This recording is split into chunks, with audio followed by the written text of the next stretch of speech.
Barakateh Yahweh, Ba'Hashem Yahushai, Ba'Hashem, Racha Kodash. Welcome to another live lesson. The name of this one is, Oh, what a tangled web he weaved. And pretty much that's a play off of this quote here by Walter Scott. Oh, what a tangled web we weave when at first we practice to deceive. The full phrase is, oh, what a tangled web we weave when first we practice to deceive.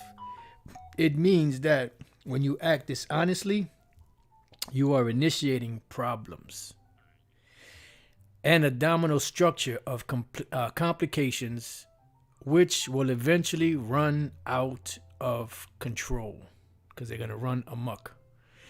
Now, pretty much this lesson is pretty much inspired. So like there was a precept that just came to mind.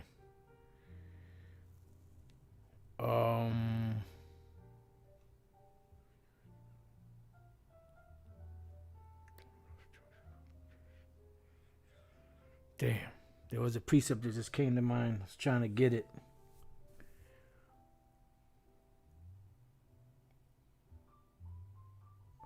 All right, well, if it comes back, then, you know. If not, then if the spirit wants it to come out, then it'll come out. So you see, when you Barakateh Yahweh B'Shem Shai, it came back. Let's get it.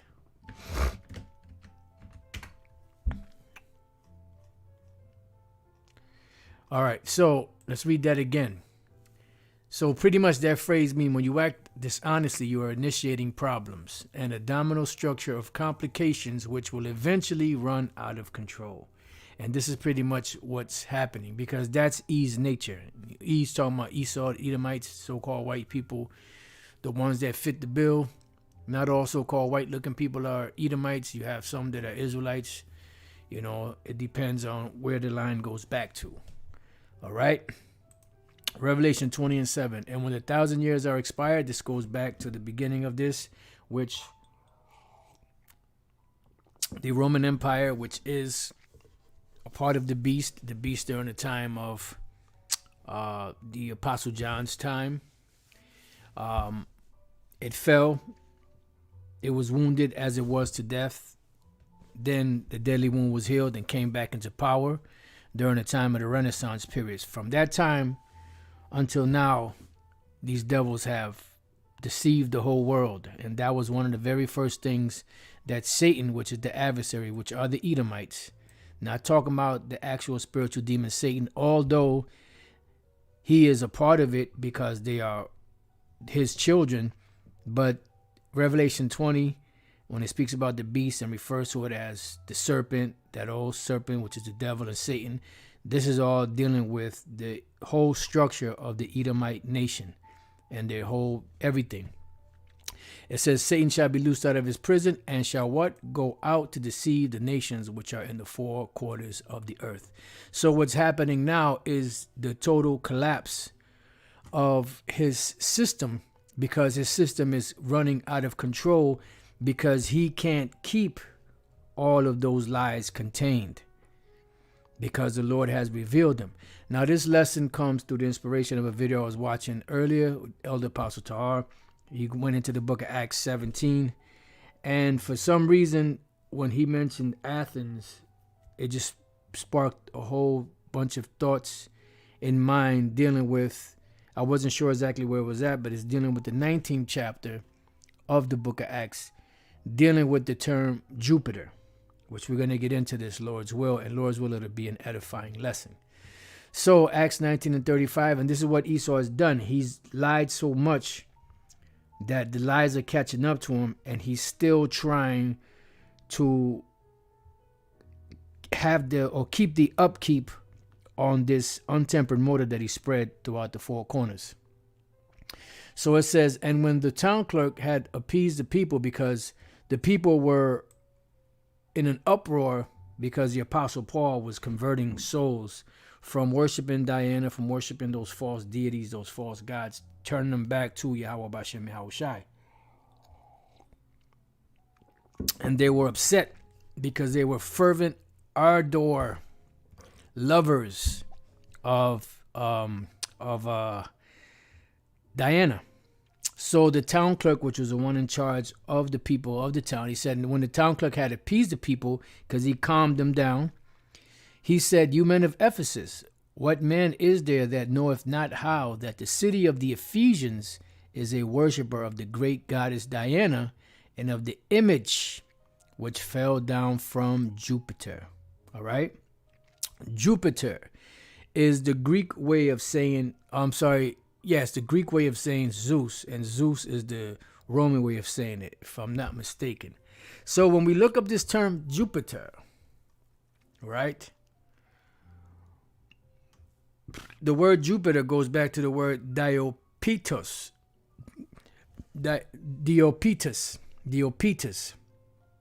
fallen from Zeus, an example from heaven. You know, that whole mythology of the fallen angels, the Nephilim, and all that crap. An image of the Ephesian Artemis, which was supposed to have fallen from heaven, which Diopetus is a compound word. Zeus and Pipto. Pipto is the fall. Now, when we go to Zeus, Jupiter or Zeus, a father of helps. So Jupiter is Zeus. Zeus is Jupiter, same thing. One deity was named, the same deity was named by the Greeks, also had the Roman equivalent, among the Romans. The national god of the Greeks and corresponds to the Roman Jupiter. So Jupiter, my mistake, Jupiter is the Roman equivalent of Zeus, and Zeus is the Greek equivalent of it, okay? So why is this important? Well, when you look up Zeus and you do research on Zeus himself, right, which was started by Jake, by the way, Israelites that created that whole, Greek mythology, not white people, not the Edomites. This is why Jake was so into worshiping that. When we go to Zeus himself, Zeus, when you do research, is identified as Ethiops. Now, what is Ethiops? Ethiops, I guess this is the Latin way of saying Ethiopian or Ethiopians. Zeus Ethiops. Now, check out the spin. Ethiops, the glowing or the black. It doesn't mean the glowing or the black. It means the black, so-called black. It doesn't mean the glowing. And why? Because Zeus himself was a so-called black man. We went to this one museum, and we were filming, and there was one image of Jupiter or Zeus, if I'm not mistaken, and they showed him clearly to be a Jake. I don't know. I'm pretty sure the apostles remember, but it's been so long ago. I don't remember the name of the. It was one of the two museums we always used to go to, and they showed an image of him. So Ethiops or Zeus Ethiops is Zeus the Black, a surname of Zeus, under which he was worshipped in the island of Chios, so on and so forth, right? So we go here. I typed in, was Zeus a black god, right? It says, were Achilles and Zeus black in Greek mythology? And the answer to that is yes. They were brown-skinned so-called gods. They were brown-skinned made-up gods. Zeus is supposed to represent the Most High, and Achilles is supposed to be like a demigod. Half God, half human. And this is the trip about the mythology that was trying to be pushed and equated with the scriptures. This is why the Apostle Peter, and all the wisdom given to him, and dealing amongst the Greeks, because he was speaking to certain of the Greeks, because he was an apostle, and he was in those regions also with the Apostle Paul. All right. Well, not with the Apostle Paul, but in those regions where Apostle Paul would go to. The Apostle Peter was there too, but they were mostly in Jerusalem in those regions, but they did travel abroad. So when we read 2 Peter 1 and 16, it says, "For we have not followed cunningly devised fables." And that's why he said that, because those fables were always trying to find their way into the scriptures. This is why eventually, 325 AD, when Constantine, which was a Jake, a so-called black man, incorporated the Christian religion into the Roman Empire, which turned it over to the Holy Roman Empire, he also added, pagan worships. And this is why you get a conglomeration or a confusion or a mingling of Greek mythology with the scriptures. It says, "When we made known unto you the power and coming of our Lord Yahushua, but were eyewitnesses of his majesty." Why? Because you had situations like this going on. Achilles being a demigod, which was half man, half God. So it says, I did answer the question. The answer is that we currently have no evidence. Oh, now we don't have any evidence. But he was called Ethiops. Oh, I guess that's not evidence. Anyway, that was a surname. It says, to indicate that the ancient Greeks imagined Achilles or Zeus as, and it doesn't really say anymore. I mean, I would have to click on it, and I don't really want to do that because I would have to try to find where this is actually located. But what I did was, right here, it says, what skin color was Zeus? Now check out the spin.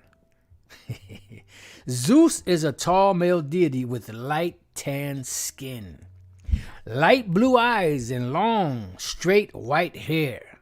He has a matching beard and mustache and wears long yellow robes, a yellow cape, and brown sandals. Now, when we go here, is Zeus black or white? Are you black or white? Inside joke. It is true that in ancient Greece, Achilles and Zeus were both consistently portrayed as what most people today would generally consider white. See? That being said, I think that most of the outrage over the fact that Troy, fall of a city, portrays Achilles and Zeus as black is motivated more by racial prejudice than by, I don't know, maybe they're saying facts or whatever the case may be. Straight bullshit. See, Esau's getting caught out there. Now, when we go back to Zeus Ethiops, right? We found out that Ethiops means the black. They say glowing, but it means the black. And this was a surname of Zeus. He was equated with this name, right? We come down here, it says, what did the Greeks call Africans? And we know that the so-called Africans are brown-skinned people. They call them what? Ethiopians. All black Africans were known as Ethiopians. To ancient Greeks, the 5th century BC historian Herodotus tells us, and their iconography was narrowly defined by Greek artists in the Archaic. All right, now let's go real quick to this etymology online right here. Let's type in Ethiopian. And let's see what it tells us. Ethiopian, right? Inhabitant of Ethiopia, Ethiopic, French, Ethiop, Ian, Ethiopic. Okay, it doesn't really go too far. Let's see what it says for Ethiop. Latin, from Latin, Ethiops, Ethiopian, Negro. You also had a term Esapar, which was burnt faces, which was, I believe it was, that was termed by the Greeks. I'm not sure if it was termed by Alexander the Greek or just the Greeks in general. The Greek, from Greek Ethiops, long supposed in popular etymology to be from Aethen, to burn, plus ops, face, burnt face. All right, so the word Ethiops or Ethiopian is Negro. So Zeus' surname was Zeus the Negro, Zeus the Black.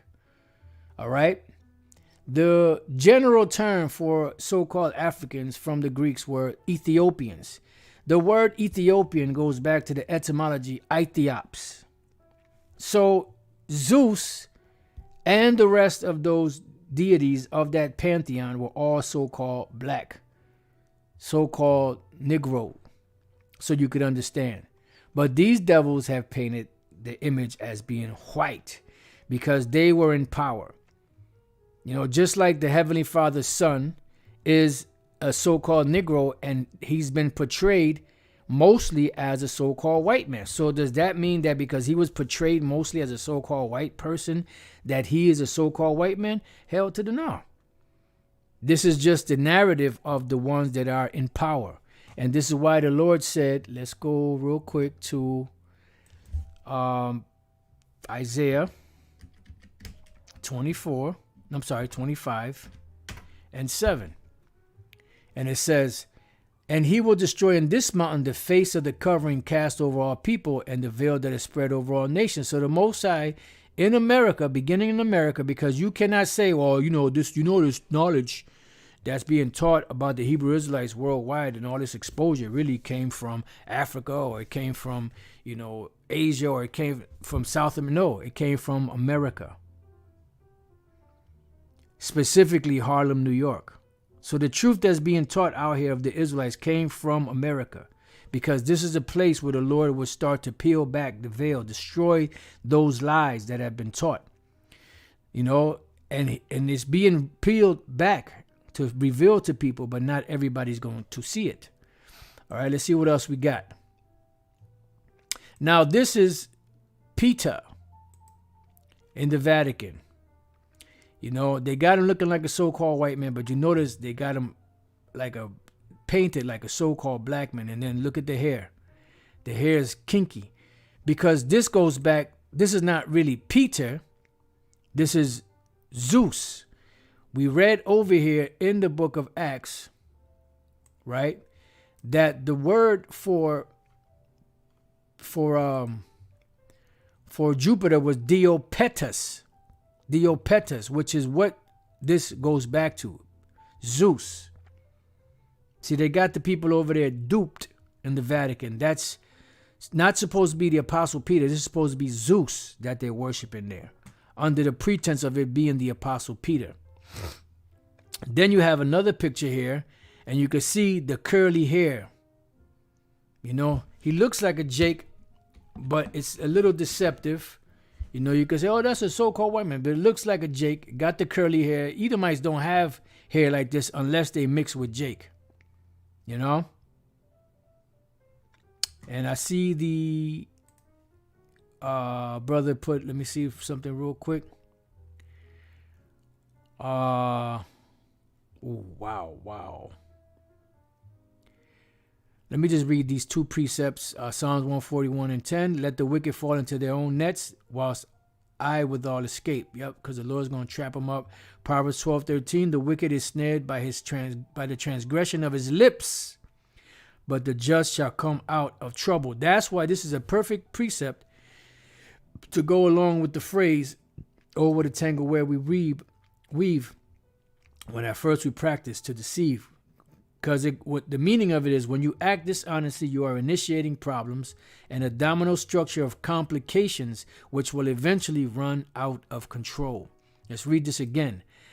Proverbs 12:13. The wicked is snared by the transgression of his lips, but the just shall come out of trouble.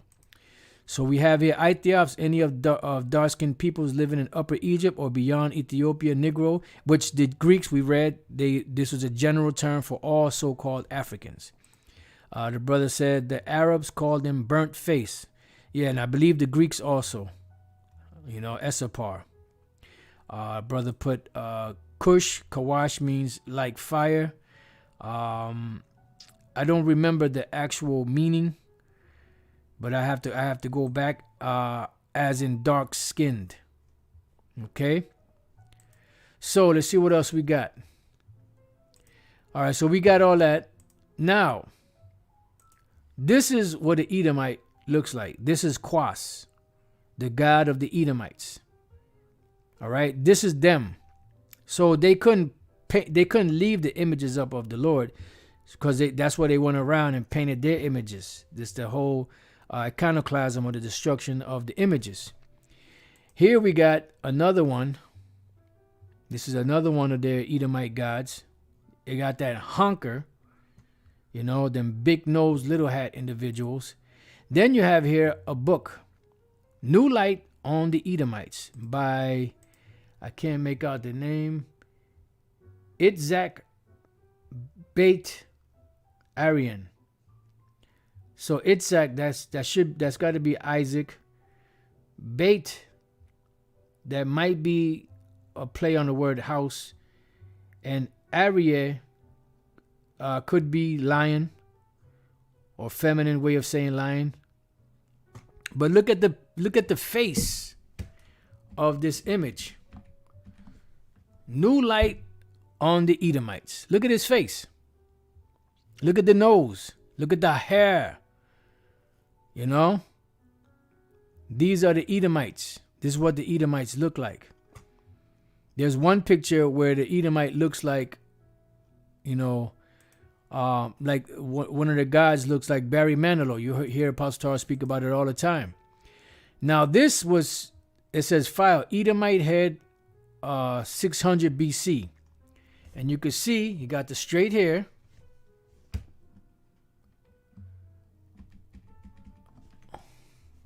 And you can see the honker, the big honker, just like you see in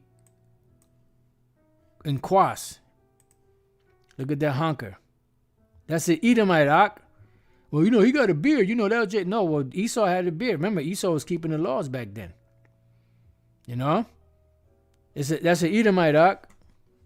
So let's go from there. And this is just something extra I ran across. This is Ammon history. And then they have a picture here, a statue of an Ammonite deified king on display at the Jordan Museum. The statue was found near the Ammon citadel and is thought to date to the 8th century BC. You can't really see it that well there, but we go here. What does that look like? That looks like an Ammonite, a so-called Chinaman. I'm sorry, a so-called Japanese. Ammonite. Look at him. You know, look at him. Look at him. That's an Ammonite king that was portrayed. You know, and if this is Ammonite, then is it far-fetched to believe that the Moabites are the so-called Chinese? They look similar. You know, this is just some extra gravy that, you know, some extra cheese that the Spirit threw our way. So we're jumping on it. Let's see. Japanese people. Images. Let's see if we can find some. Oh, wait a minute. This is a chick.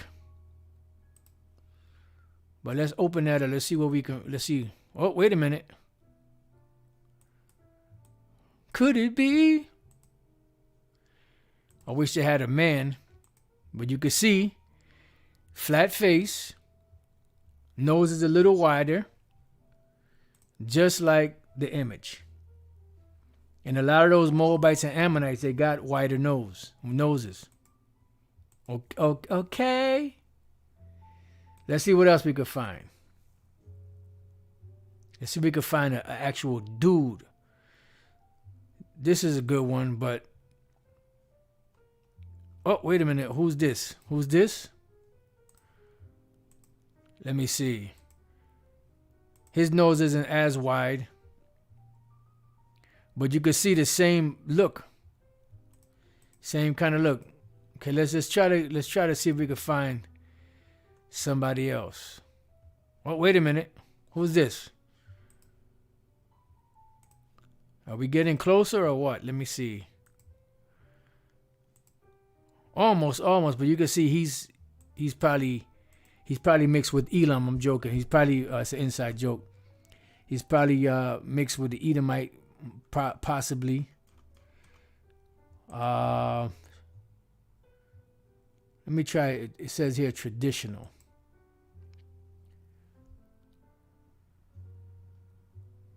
Nah, this is some bullshit.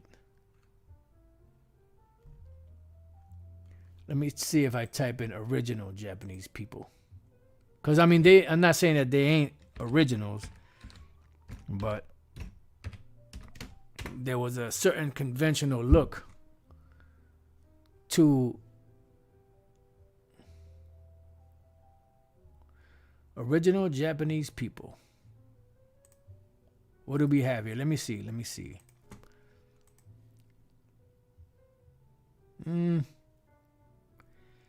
Kind of, sort of. We getting there.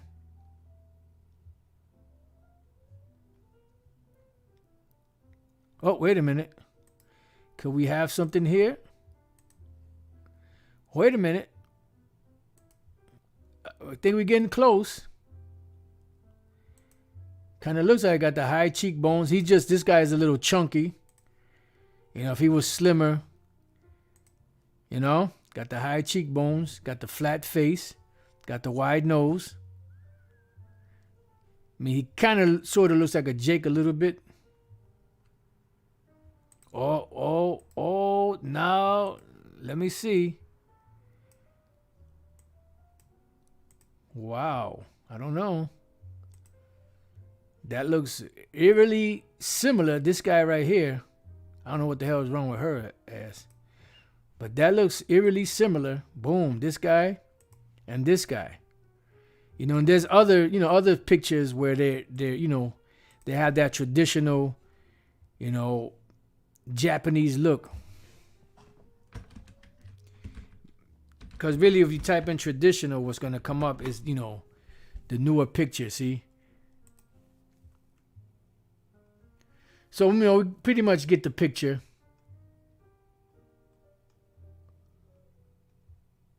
So, like I said, that was just some extra cheese.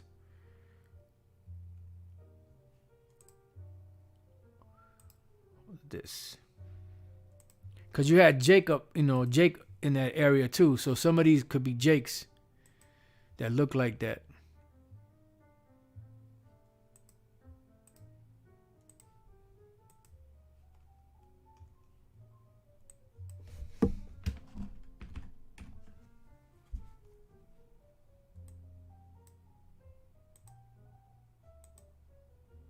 Yeah, that looks kind of similar.